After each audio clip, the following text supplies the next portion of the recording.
त्रिदलं त्रिगुणाकारं त्रिनेत्रं च त्रियायुधं त्रिजन्म पापसंहारम् एकबिल्वं शिवार्पणम् त्रिशाखैः बिल्वपत्रैश्च अच्छिद्रैः कोमलैः शुभैः तव पूजां करिष्यामि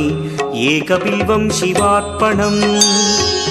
कोटिकन्या महादानं तिलपर्वतकोटयः काञ्चनं शैलदानेन